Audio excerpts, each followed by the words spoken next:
Nak cerita bahawa dunia ini terlalu sekejap ataupun cepat tak cepat tuan-tuan, umpama dipanggil mimpi tuan-tuan. Mimpi. Tuan-tuan ada tak kita tidur dalam lebih kurang 10 minit, 2 minit tuan-tuan, kita mimpi daripada A sampai Z? Ada. Saya sendiri tuan-tuan mengalaminya. Saya tidur kejap je tuan-tuan, terlelap masa tu. Terlelap tuan-tuan, saya mimpi daripada A sampai Z. Ya Allah nak. Ni. Baru ingat berapa hari dah tidur, rupanya berapa minit saja tuan-tuan. Assalamualaikum warahmatullahi wabarakatuh. Bismillahirrahmanirrahim. Innal hamdalillah nahmaduhu wa nasta'inuhu wa nastaghfiruh. Wa na'udzu billahi min shururi anfusina wa min sayyiati a'malina. Man yahdihillahu fala mudilla lahu wa man yudlil fala hadiya lahu. Amma ba'd. Qala Allah Ta'ala fi kitabil karim ba'da a'udzu billahi minasy syaithanir rajim. Ya ayyuhalladzina amanu taqullaha haqqa tuqatih wa la tamutunna illa wa antum muslimun. Wa qala Rasulullah sallallahu alaihi wasallam, man kharaja fi talabil ilm fahuwa fi sabilillah hatta yarji'a atau kama qala. Alhamdulillah, syukur kita kepada Allah Subhanahu wa taala kerana dengan limpah rahmat kasih sayangnya kita masih lagi diberi peluang dan ruang yang ada ini untuk kita sama-sama mempertingkat dan memperbanyakkan lagi amalan dan iman kita dengan melaksanakan segala suruhannya dan menjauhi segala larangannya. Alhamdulillah, pada malam ini kita dapat bersama kembali dalam slot pengajian kitab kita, iaitu kitab Riyadhus Shalihin yang dikarang oleh Imam An-Nawawi rahimahullah. Dan berbalik kepada kitab kita tuan-tuan, kita masih lagi berada pada awal kitab, iaitu Muqaddimah Imam An-Nawawi. Kalau kita ingat balik tuan-tuan, kita baru selesai membaca beberapa ayat dan huraian Imam An-Nawawi dalam muqaddimah beliau. Antaranya beliau datangkan ayat A'udzu billahi minasyaitonir rajim wa ma khalaqtul jinna wal ins illa liya'budun. Allah telah berfirman, dan aku tidaklah menciptakan jin dan manusia melainkan agar mereka menyembah aku. Jadi ayat inilah yang disebut ataupun ditulis dalam awal kitab ini nak memberitahu kepada kita bahawa tujuan penciptaan manusia itu bukan hanya semata-mata untuk hidup, seronok, makan, tidur, tetapi lebih daripada itu, iaitu objektif yang lebih pada itu ialah kita menjadi hamba yang ta'abbudiyah, hamba yang taat kepada segala titah perintahnya dan menjauhi segala larangannya. Dan inilah tujuan penciptaan manusia dan jin. Jadi setiap tingkah laku kita, setiap gerak kerja kita, semuanya lillahi ta'ala, kerana Allah. Bukan kita hidup ini bila kita ingat Allah, datang masjid ingat Allah, keluar daripada masjid kita bantai selipar orang, kasut orang, tak ingat Allah. Itu bukan. Jadi ajaran Islam itu daripada kita tidur sampai kita bangun tidur, itulah ajaran Islam. Baik. Seterusnya Imam An-Nawawi mengingatkan kita dengan ayat tersebut. Beliau mengatakan bahawa dunia ini adalah seumpama jambatan. Jambatan tuan-tuan dibina kerana untuk menghubung dari satu tempat ke tempat yang lain. Itulah objektif ataupun tujuan jambatan dibina.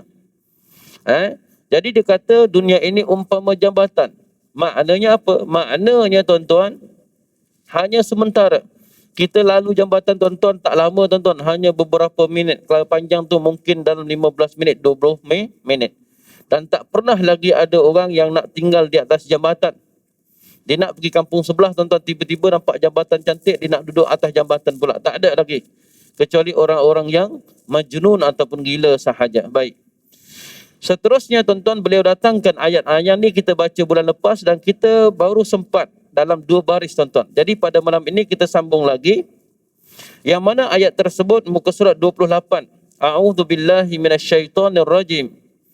Innama mathalul hayatid dunya kama in anzalnahu minas sama' fakhtalata bihi nabatul ard mimma ya'kulun nas wal an'amu hatta idza akhadhatil ardu zukhrufaha wa zayyanat wa dhanna ahluha annahum qadiruna 'alayha ataha amruna laylan aw nahara faj'alnaha hasidan ka'an lam taqna bil ams kadzalika nufassilul ayati liqaumin yatafakkarun.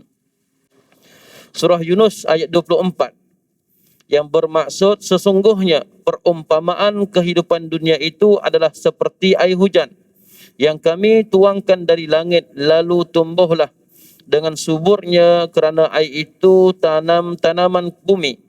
Di antaranya ada yang dimakan manusia dan binatang ternakan hingga apabila bumi itu telah sempurna keindahannya dan memakai pula perhiasannya dan pemilik-pemiliknya mengira bahawa mereka pasti menguasainya itu mengambil hasilnya. Tiba-tiba datanglah kepadanya azab kami di waktu malam atau siang. Lalu kami jadikan tanaman-tanamannya laksana tanaman-tanaman yang sudah disabit, seakan-akan belum pernah tumbuh kemarin. Demikianlah kami menjelaskan tanda-tanda kekuasaan kami kepada orang-orang yang berfikir. Surah Yunus ayat 24. Baik. Jadi tuan-tuan, ayat ini Imam An-Nawawi datangkan lagi dalam mukaddimahnya untuk mengetuk pintu hati kita berkaitan dengan kehidupan dunia ini. Yang mana Allah Subhanahu wa taala telah berfirman, ayat yang kita baca sebentar tadi, yang mana Allah kata innama mathalul hayatid dunya. Allah Subhanahu wa taala memberi satu perumpamaan kehidupan dunia ini tuan-tuan seumpama iaitu ma'in anzalnahu minas sama', seumpama air hujan yang diturunkan daripada langit. Maknanya tuan-tuan, air hujan ini diturunkan daripada langit sementara, kejap saja, tak lama. Kita baru hujan 2 jam dah banjir dah, Kelang Kabut dah Malaysia dah. Nak cerita bahawa dunia ini umpama apa dia? Mathalul hayatid dunya kama in anzalna, seumpama air hujan yang diturunkan daripada langit lalu fakhtalata bihi nabat, lalu bercampur semua sekali tumbuh-tumbuhan tadi tumbuh dan menjadi makanan kepada ternakan ataupun kepada manusia.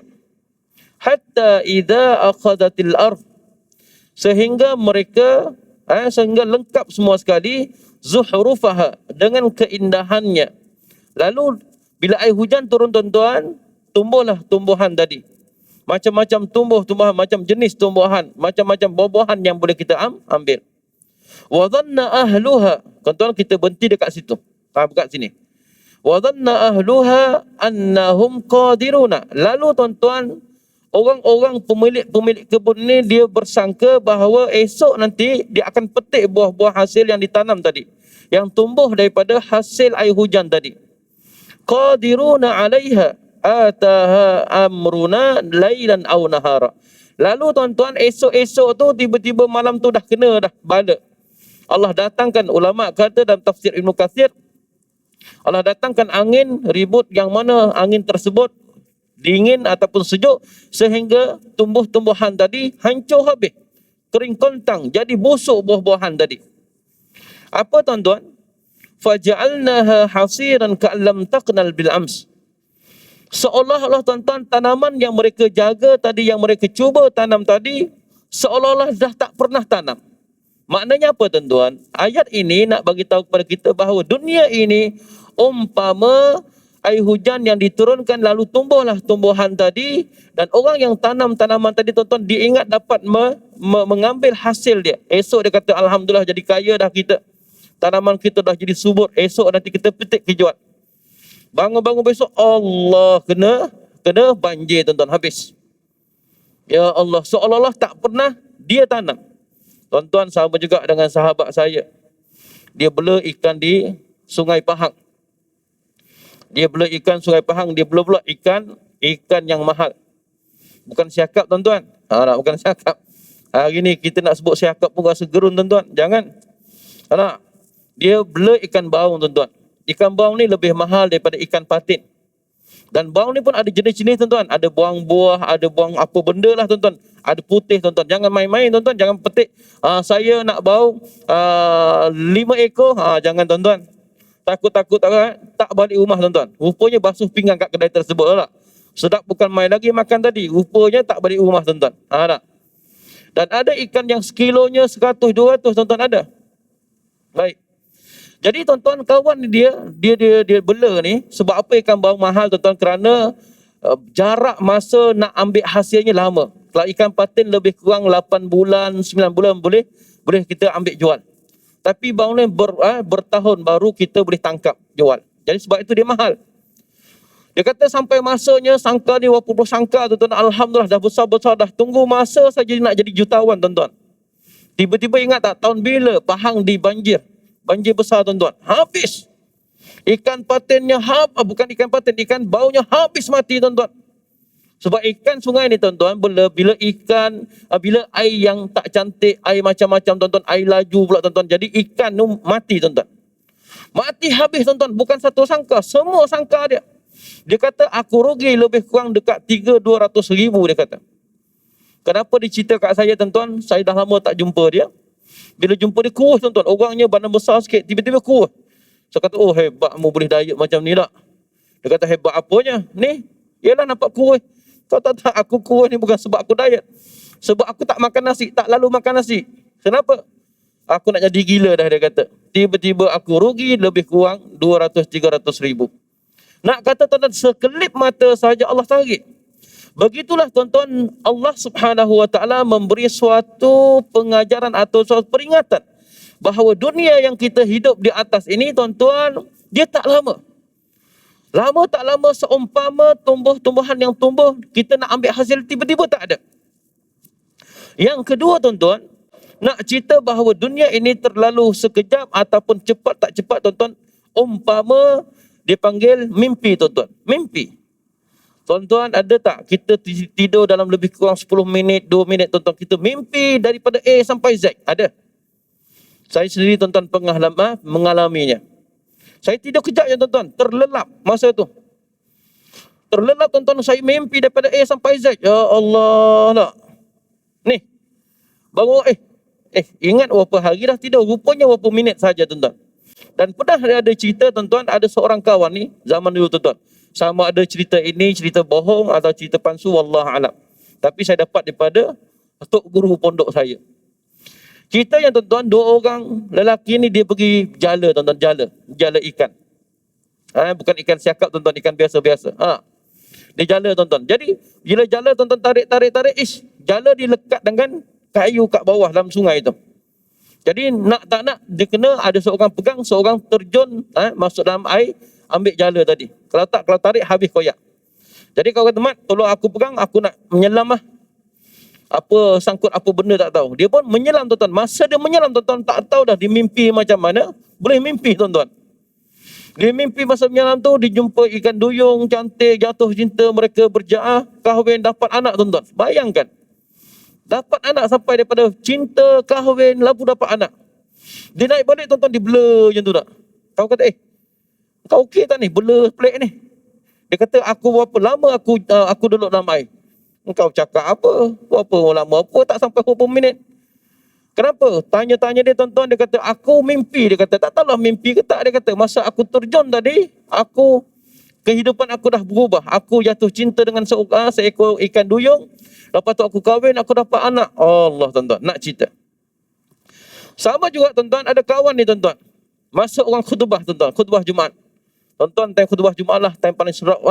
Syok sekali tidur tak? Tak. Minggu lepas tuan-tuan, saya singgah satu masjid, solat di satu masjid ni. Tengah dengar khutbah, khusyuk dia tuan-tuan. Tiba-tiba bunyi tuan-tuan, bunyi macam muzik dikir barat tuan-tuan. Ketang tuan-tuan. Saya kata, bunyi apa ni? Cari-cari sebelah kanan saya tuan-tuan. Tu dia tidur tuan-tuan. Dia punya dengkur dia tuan-tuan macam dikir barat tuan-tuan. Allah, syok yang dia tidur tak nak cerita. Ada kawan ni kata, dia kata pernah suatu hari dia tidur dalam masjid. Masa dia terlelap tuan-tuan, dia mimpi daripada A sampai Z, daripada zaman kanak-kanak, zaman remaja, zaman tua dia tuan-tuan. Terkejut, ya Allah, aku tidur berapa lama? Rupanya sekejap sahaja. Jadi nak cerita bahawa tuan-tuan, dunia ini, kehidupan ini umpama mimpi. Dan mimpi tuan-tuan kita tak tahu bahawa itu adalah mimpi. Betul tak? Jarang tuan-tuan dia tahu. Ustaz, saya tahu bila saya mimpi. Ada? Tak ada tuan-tuan. Mimpi itu seumpama realiti kita tuan-tuan. Dan kita tak boleh beza antara mimpi dan tak mimpi. Masa kita mimpi. Betul tak? Saya tuan-tuan, saya menangis tuan-tuan. Saya mimpi. Mimpi apa tuan-tuan? Saya tidur tuan-tuan. Tidur. Bila tidur tuan-tuan saya mimpi. Kereta saya datang ceramah hilang tuan-tuan. Pencuri-curi. Saya buka tingkap tengok, ya Allah hilang. Menangis saya, ya Allah. Nak ada kereta dah tak ada, nak beri ceramah. Tuan-tuan menangis. Sampai bangun-bangun. Masih menangis lagi tuan-tuan. Rupa-rupanya bila mimpi tu tuan-tuan saya bangun tu. Saya tengok kat tingkap, Alhamdulillah kereta masih ada. Tapi nak mimpi lagi, nak menangis lagi tuan-tuan. Nak kata realnya mimpi tersebut. Realnya mimpi tersebut. Sebab itu tuan-tuan, tak ada orang ataupun jarang orang yang dia sedar ketika dimimpi dia tahu bahawa dia mimpi. Jarang. Mimpi itu seumpama realiti kehidupan dia. Bangun-bangun, rupanya mimpi, Alhamdulillah, ya Allah, mujur mimpi tak. Samalah tuan-tuan, hidup kita hari ni tuan-tuan umpama mimpi. Kita syok, kita buat ni tuan-tuan. Kebum bila kita sedar tuan-tuan, ketika Allah jemput kita tuan-tuan, masa itulah Allah bentangkan kepada kita tuan-tuan amalan kita, kebaikan kita dan keburukan kita. Masa itulah tuan-tuan kita kata apa? Ya laitani kuntu turaba. Oh alangkah sedihnya tuan-tuan, dia sanggup jadi tanah pun tak apa. Mudah-mudahan aku jadi tanah pun tak apa ya Allah. Kenapa tuan-tuan? Masa itulah baru disedar, ya Allah, selama ini datangnya Nabi, datangnya ulama bagi tahu bahawa dunia ini kena hati-hati. Tetapi kerana terlampau leka tuan-tuan sampai tak sedar. Bila sedar? Ketika dia dibangkitkan masa ditanam dalam kubur tuan-tuan. Ketika orang 3 langkah keluar daripada tempat kubur tadi tuan, maka ketika itulah mayatnya dibangkitkan balik. Masa itulah tuan-tuan baru disedar, ya Allah, aku dah terlambat. Sebab itu tuan-tuan, mimpi ataupun dia kata kehidupan itu umpama mimpi. Dan ingat tuan-tuan satu ayat daripada surah Al-Hajj. Allah sebut, wa inna yawman 'inda rabbika ka'alfin sanatin mimma ta'udud. Sesungguhnya satu hari di sisi Tuhan kamu, iaitu di hari akhirat, seumpama seperti 1,000 tahun seperti mana kamu hitung. Apa ayat ini yang Allah nak maksudkan? Ulama kata nak cerita bahawa dunia ini terlalu sebentar tuan-tuan. Bayangkan satu hari di hari akhirat, kita dihitung seumpama 1,000 tahun. Maknanya 1,000 tahun di dunia ini tuan-tuan, baru sama dengan satu hari-hari akhirat.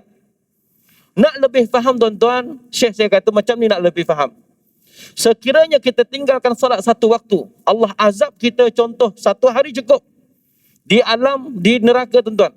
Seumpama Allah azab kita di dunia ini 1,000 tahun. Allah tuan-tuan. Tuan-tuan hari ini kita hidup 70 tahun, 60 tahun. Itu pun ramai dah, kalau ditanya dah bosan dah hidup. Dah bosan, lebih-lebih zaman hari ni, oh tuan-tuan, kalau boleh nak mati cepat, ada tuan-tuan. Sebab itu saya pernah sebut tuan-tuan, orang tertua di Bangladesh, umurnya 100 berapa tahun dah, 152 ke macam tu, paling tua di Bangladesh tuan-tuan. Tak paling tua. Lalu ditanya surat khabar, wahai Pak Cik, apakah benda yang Pak Cik nak sekiranya ada orang nak tunaikan hajat Pak Cik? Apa tuan-tuan? Dia jawab apa? Bukan dia kata saya nak makan ikan siakap yang harga 1,000 lebih. Tak ada tuan-tuan. Apa jawapan dia tuan? Saya nak, kalau boleh saya nak mati tuan-tuan. Allah, dia nak mati. Jawapan yang sama tuan-tuan, saya pernah tengok berita ke apa. Seorang Pak Cik Indonesia tuan-tuan, daripada asal Indonesia, yang umurnya paling lama, paling panjang dekat Indonesia. Sama juga bila dia tanya apakah yang Pak Cik nak, dia kata saya nak mati. Bila difikir balik tuan-tuan, jawapan daripada seorang Bangladesh, daripada Indonesia tuan-tuan, jawapan yang sama, nak mati tuan-tuan. Kenapa? Kerana tuan-tuan tengok umur 150 tahun tuan-tuan, bayangkan. Kawan-kawan dia confirm dah tak ada dah tuan-tuan. Kawan-kawan dia dah tak ada. Anak-anak dia lagi dah tak ada. Tinggal cucu cicit je lah. Apa yang best tuan-tuan? Kawan tak ada, kenalan tak ada tuan-tuan. Kita seorang saja tuan-tuan. Baru-baru ni pun kita terperangkap dalam rumah tuan-tuan masa PKP itu pun dah ramai dah nak bunuh diri. Tak boleh jumpa kawan, tak boleh jumpa saudara mara, tak boleh, oh ya Allah stresnya tuan-tuan. Bayangkan orang tua ini tuan-tuan, kawan dah tak ada, anak pun tak ada, cucu pun tak ada tuan-tuan. Kesihatan pun tak macam dululah. Tak? Kalau makan nasi kalau boleh, yang berkisar tu tak boleh telan dah. Gigi pun tak ada dah. Mata pun korang nampak. Sebab apa? Dia kata saya nak mati. Sebab inilah tuan-tuan. Jadi dunia ini tuan-tuan terlalu pantas. Pantas tak pantas tuan-tuan, 1000 tahun ini baru satu hari di hari akhirat. Bayangkan kalau kita diseksa dalam neraka tuan-tuan. Tak payah satu hari tuan-tuan, satu saat cukup tuan-tuan. Allahu Akbar. Saya ambil satu hadis. Satu hadis yang disebut dalam tafsir Ibnu Katsir, dia kata tuan-tuan. Nabi nak bagi satu perumpamaan yang mudah kita faham. Nabi kata, yu'ta bil ad'amin ahli dunya. Didatangkan tuan-tuan, didatangkan seorang penghuni dunia yang paling senang di dunia tuan-tuan. Paling mewah, paling senang. Hidupnya mewah, hidupnya senang tuan-tuan. Paling senang di dunia. Maknanya orang ini dunia bagi syurga tuan-tuan. Kaya, paling kaya. Paling sihat. Baik.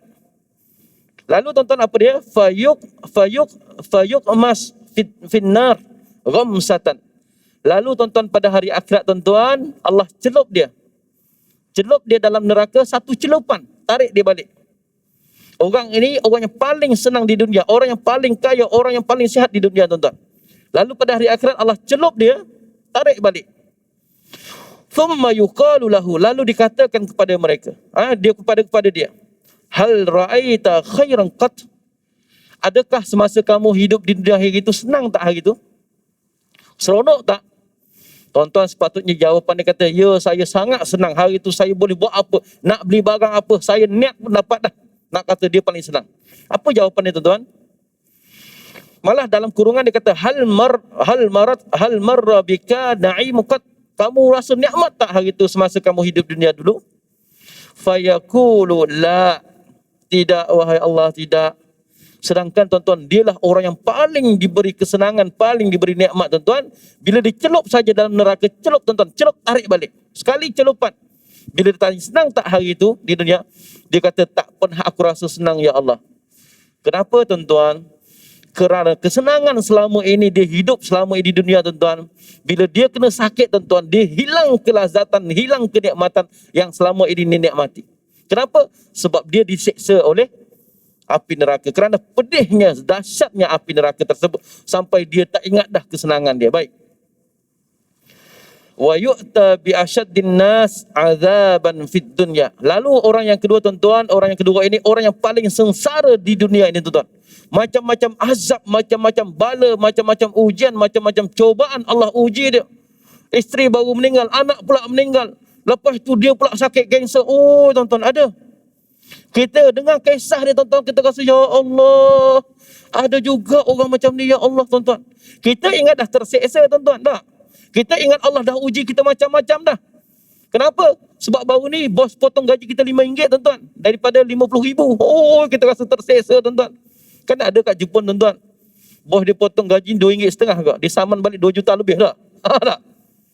Rupa-rupanya tuan-tuan orang sebelah kita tuan-tuan, ya Allah. Tengok isteri baru meninggal tuan-tuan. Bukan isteri saja, anak pula orang kesayang meninggal. Dia pula kanser. Lepas tu diberhenti kerja. Ya Allah, rumahnya ditarik. Macam-macam tuan-tuan, ujian. Nabi nak sebut, ada seorang lelaki yang mana orang ini yang paling asyadun nas azaban, yang paling sengsara, yang paling teruklah diseksa di dunia dahulu. Maknanya diuji dengan bermacam-macam ujian. Fayuqmas fin na'im ghamsatan. Lalu tuan-tuan, dia diceluk di dalam syurga. Syurga tuan-tuan diceluk, lalu ditarik balik. Thumma yuqalu lahu, lalu ditanya pada dia, hal ra'aita bu'san qat? Adakah kamu hidup hari itu sengsara sangatkah? Tuan-tuan, dia kata, la. Ya Allah, aku rasa tak pernah sengsara pun. Kenapa tuan-tuan? Selama ini dia diazab, dia sengsara hidupnya tuan-tuan. Tiba-tiba bila dia masuk syurga kejap tuan-tuan, bila dia tanya balik, kamu hari itu pedih tak kehidupan kamu hari itu? Dia kata tak, ya Allah. Kenapa tuan-tuan? Dia hilang dah kesengsaraan, kesenangan ni tuan-tuan, kerana dia dapat kenikmatan syurga tadi. Allahu Akbar. Macam kita lah tuan-tuan. Kita tanya orang kaya tak? Tampak muka apa dia dipanggil, kehidupannya mewah, Masya Allah, seronok tuan-tuan.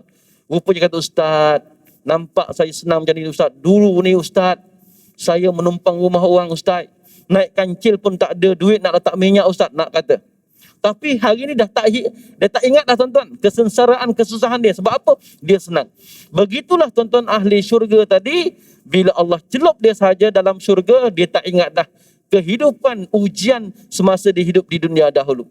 Sebab itu tuan-tuan, dalam dunia ini kita ingat balik satu hadis daripada Sunan Tirmizi, ad-dunya sijnun lil mu'min. Dunia ini umpama penjara kepada orang mukmin. Syurga bagi orang kafir. Apa maksud kat sini? Maknanya orang kafir bebas dia buat apa tuan-tuan. Dia senang. Kita kata, seronoknya. Ada orang kata, dia pergi negara mana dia boleh makan tuan-tuan. Kalau kita tuan-tuan tak boleh. Contoh kita pergi Vietnam lah tuan-tuan. Nak pergi makan kena cari kedai halal dulu. Tak boleh sebarangan makan tuan-tuan. Nak kata dunia ini bagi orang mukmin umpama neraka. Penjara kepada orang mukmin. Tetapi hanya sementara saja, sekejap saja. Bila dia meninggal tuan-tuan, Allah bagi dia masuk syurga. Allahu Akbar. Itulah syurga yang diidamkan dan yang sebenar-benar kenikmatan. Baik. Seterusnya muka surat 29 tuan-tuan. Muka surat 29. Dia kata ayat-ayat yang sama makna dengan ini sangatlah banyak. Sungguh telah berbuat baik orang yang mengatakan. Jadi tuan-tuan, dia kata banyak lagi ayat-ayat yang berkaitan perumpamaan yang Allah umpamakan dunia ini hanya sementara, yang sangat sekejap. Banyak lagi. Tapi dia tak datangkan. Baik. Lalu dia dah ambil syair. Iaitu, dia kata, Inna lillahi ibadan futana. Qallaqud dunya wa khaful fitana. Dia kata sesungguhnya Allah memiliki hamba-hamba yang bijak.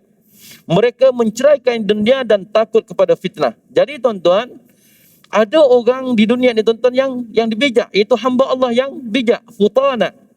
Macam mana kebijaksanaan dia tuan-tuan? Itu dia menceraikan dunia ini daripada kehidupan dia. Kenapa? Sebab apa? Dia takut kepada fitnah. Dia takut kepada fitnah. Nadharu fiha falamma alimu. Kenapa diceraikan dunia tuan-tuan? Kerana mereka memperhatikan isi dunia ini tatkala mereka mengetahui bahawa dunia ini bukanlah tanah air bagi makhluk yang hidup. Tuan-tuan, secara logik akal kita, dunia ini bukan tempat kehidupan untuk manusia. Hari ini hidup, esok dia mati. Sama ada dia mati dulu ataupun dunia ini yang mati dulu. Maksudnya hari kiamat. Dan hari ini jelas-jelas depan mata kita tuan-tuan, depan mata kita setiap hari tuan-tuan kita dengar saja ada orang yang meninggalkan kita. Dulu kita dengar orang jauh tuan-tuan. Oh, hari ini tuan-tuan orang yang kita kenal. Baru semalam sembang, hari ini dapat panggilan Allah masuk hospital, esok meninggal. Allahu Akbar. Hari ini tuan-tuan baru ingat, ya Allah dapat panggilan. Siapa dia? Allah sahabat kita yang jumpa minggu lepas. Sembang Masya Allah, ketawa, gelak ketawa. Hari ini dah tak ada tuan-tuan. Depan mata kita. Nak cerita bahawa dunia ini annaha laysat lihayyin wa thana. Itu bukan tempat kehidupan. Baik. Ja'aluha lujjatan wattakhadhu salihal a'mali fiha sufuna. Dia kata mereka menjadikannya sebagai samudera dan menjadikan amal soleh sebagai bahtera. Lalu tuan-tuan, dijadikan tempat ini tempat hasil cucuk tanam dia. Bukan tempat abadi tetapi tempat mencari saham di tempat lain. Itu hari akhirat. Seumpama tuan-tuan, ada orang kata, dia kata laisa minal khatir anna safinata fil ma. Dia kata dia kata laisa minal khatar. Dia kata tak menjadi bahaya, tak menjadi masalah andainya sesungguhnya safinah, kapal itu berada di atas air. Walakinnal khatar tetapi yang menjadi bahaya, yang menjadi masalah ayyakunal ma fis safinah. Sekiranya air itu yang menjadi bahaya ialah apabila air itu berada di dalam kapal. Dia kata tak menjadi masalah apabila air itu, kapal itu berada di atas air. Tetapi yang menjadi masalah apabila air berada di dalam kapal. Dia kata wujudul mu'min fid dunya laisa mushkilah. Dia kata keberadaan orang mukmin di atas dunia ini tak menjadi masalah. Tak menjadi masalah. Walakinal mushkilah, tetapi yang menjadi masalah ialah an takunad dunya fi qalbil mu'min. Tetapi yang menjadi masalah apabila dunia itu hidup di dalam hati seorang mukmin. Dia kata tuan-tuan, orang mukmin yang berada hidup di atas dunia ini tak ada masalah. Tetapi yang menjadi masalah apabila dunia itu hidup di dalam hatinya. Itulah yang dunia kontrol dia macam-macam. Buat macam ni, tak kira lah halal ke haram. Bantai dia dulu tak. Tuan-tuan baru ni Allah nak kata manusia ni tuan-tuan, dia tamak kepada harta dia tuan-tuan. Dia tak ingat dah. Dia tak ingat halal haram tuan-tuan. Menipu orang pun menipu lah. Baru ni tuan-tuan, saya bawa anak-anak jalan tuan-tuan. Lalu mereka lapar, saya pun singgahlah beli cipedak goreng. Cipedak goreng. Tanya ni berapa ni kak? Dia kata 4 biji RM3. Boleh lah. 4 biji RM3 tuan-tuan. Baik. Saya kata bagi RM10.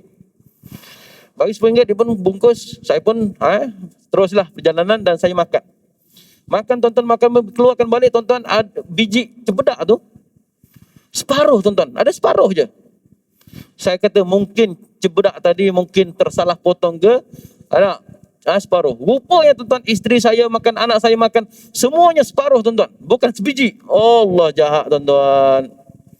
Maknanya yang dijual tadi bukan sebiji tuan-tuan, bukan seulas, tetapi separuh. Dipotong 2, lalu dia terletak tepung besar sikit, banyak sikit, dia gerong seperti mana seulas tuan-tuan. Lalu dijual dengan seulas tuan-tuan. Sedangkan tuan-tuan, bila kita makan, Allahu Akbar tuan-tuan, ada tuan-tuan. Seumur hidup saya tuan-tuan, ini kali pertama kena tuan-tuan, cipedak goreng separuh tuan-tuan. Tapi dijual dengan harga penuh tuan-tuan. Sini dinamakan gharat tuan-tuan.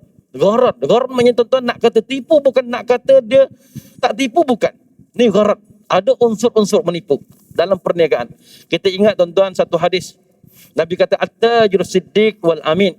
Nabi kata orang peniaga yang jujur dan lagi amanah akan bersama-sama para nabi, para syuhada, para siddiqin, bersama nabi, bersama syuhada dalam syurga. Allahu Akbar.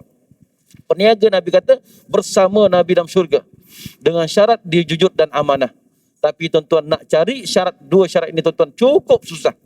Macam saya pernah sebutlah tuan-tuan, saya pergi makan satu kedai tuan-tuan. Satu kedai ni order tuan-tuan. Masa tu isteri saya balik kampung, saya seorang balik ceramah, saya lapar. Pergilah satu restoran ni, order nasi kosong sup tulang tuan-tuan.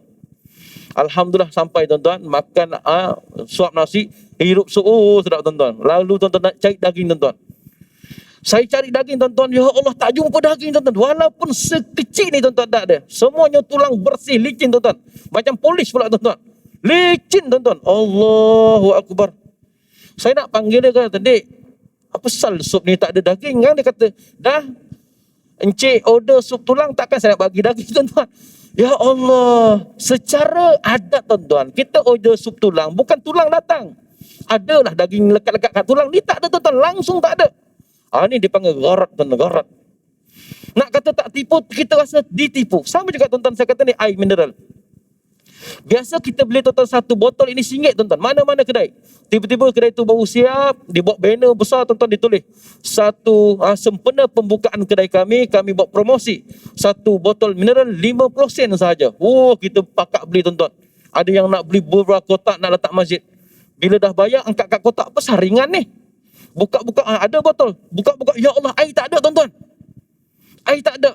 Pergi tanya kedai, "Cik, mana airnya?" Dia kata, "Kami tak kata jual air."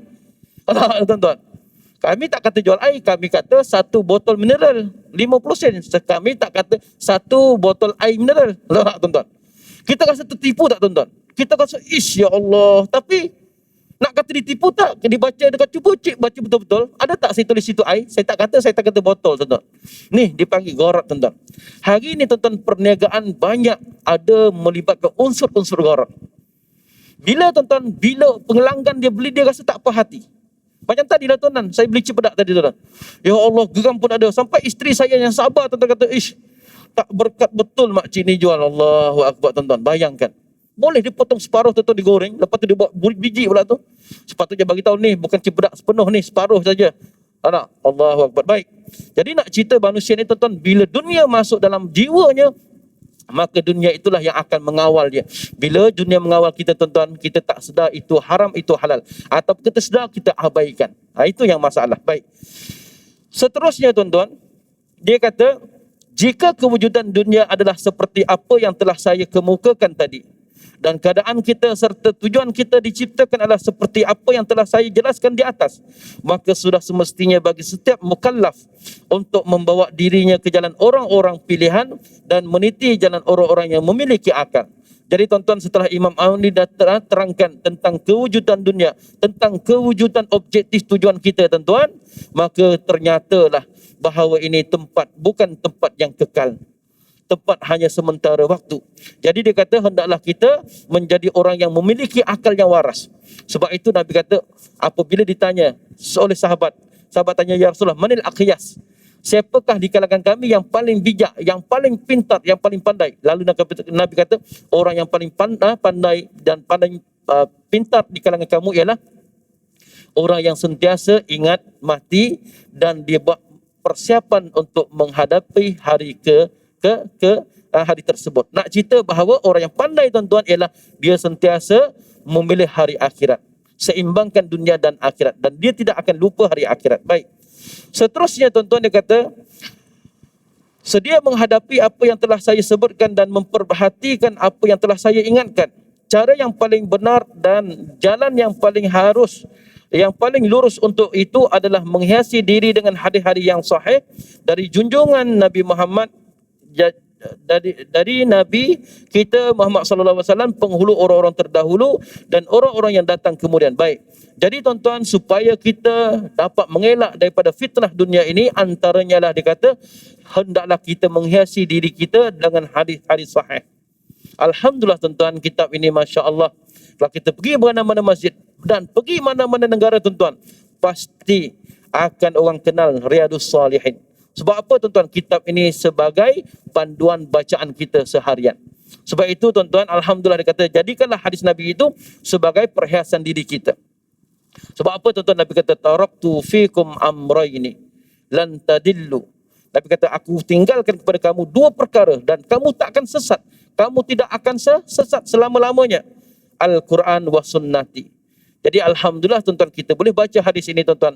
Sebab itu tuan-tuan, Tok Guru saya kata, bila kita baca hadis tuan-tuan, seumpama tuan-tuan kita berada di zaman Nabi sallallahu alaihi wasallam dan berada dalam halaqah Nabi tuan-tuan. Seperti mana tuan-tuan, Nabi suka duduk masjid dan Nabi memberikan huraian tentang hukum hakam dalam Masjid Nabawi. Kita baca hadis ini tuan-tuan, seumpama kita berada di depan, berada di depan Nabi dan Nabi memberi suatu ilmu kepada kita. Masya Allah. Sebab itu tuan-tuan, Imam Malik dia kata, bila aku membaca kitab hadis, nescaya aku akan memakai pakaian yang cantik dan mewangikan diri aku. Kenapa tuan-tuan? Ini Rasulullah sallallahu alaihi wasallam. Sebab itu Imam An-Nawawi, Imam Malik itu tok guru pada Imam Syafi'i. Setiap kali dia dalam majlis ilmu hadis, dia akan pastikan baju cantik, lawak, wangian, masya-Allah. Kenapa tuan-tuan? Kerana ini seolah-olah dia bersama dengan Nabi sallallahu alaihi wasallam. Baik. Seterusnya tuan-tuan, macam kita lah tuan-tuan, bila ayah kita meninggal, tak? Tiba-tiba tuan-tuan, kita ambil balik tuan-tuan surat-surat yang pernah ditulis kepada kita semasa kita duduk asrama dulu tu tak? Kita baca balik tuan-tuan. Wahai anakku yang aku sayangi, apa khabar kamu ketika ini? Allah tuan-tuan, menangis kita tuan-tuan. Kita terbayang tuan-tuan, ayah kita seolah bercakap di depan kita. Begitulah tuan-tuan orang-orang yang mencintai Nabi, sayang Nabi tuan-tuan. Bila didengar hadis Nabi tuan-tuan, pasti dipanggil tertusuk ataupun menyentuh perasaan dia. Allahu Akbar. Seterusnya tuan-tuan, dia kata, cara yang paling benar dan jalan yang paling lurus itu itu adalah menghiasi diri dengan hadis yang sahih dari junjungan Nabi Muhammad sallallahu alaihi wasallam, penghulu orang-orang terdahulu dan orang yang datang kemudian. Jadi orang datang kemudian tuan-tuan, ulama warasatul anbiya. Semoga selawat dan salamnya sentiasa tercurah kepadanya dan kepada seluruh nabi. Allah Subhanahu wa taala telah berfirman. Dia datang lagi tuan-tuan ayat, belum habis lagi tuan-tuan. Rupanya rasa tak habis ni tuan-tuan. Ada lagi beberapa muka surat. Imam An-Nawawi datang lagi. Wa ta'awanu 'alal birri wat taqwa. Allah Subhanahu wa taala berfirman, dan menolonglah kamu untuk kebaikan dan takwa. Tuan-tuan, ayat Allah, ayat firman Allah surah Al-Maidah ayat 2. Allah kata apa tuan-tuan? Wa ta'awanu, hendaklah kamu tolong menolong dalam perkara kebaikan. Kenapa tuan-tuan? Dalam perkara kebaikan kita akan mendapat pahala ganjaran berkali lipat ganda banyaknya. Sebab apa tuan-tuan? Banyak lagi hadis yang Nabi suruh kita tolong menolong. Bila kita suruh orang membuat tuan-tuan buat baik, lalu orang buat baik, kita akan dapat pahala seperti mana orang tadi buat, walaupun ketika itu kita tak buat lagi.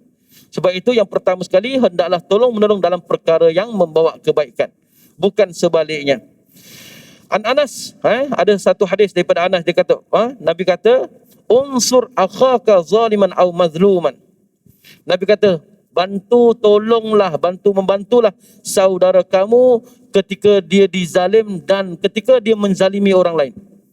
Tuan-tuan, Nabi kata, bantulah saudara kamu ketika dia dizalimi dan ketika dia menzalimi. Sahabat tuan-tuan dia rasa, peliknya. Qila ya Rasulullah, hadza nasartuhu mazluman. Ya Rasulullah, betullah kami ini memang kami patut dan wajib membantu orang yang dizalimi. Fakaifa ansuruhu zalima, dan bagaimana kami nak bantu orang yang menzalimi orang lain? Dahlah dia zalim orang, bantu pula. Sahabat tanya tuan-tuan.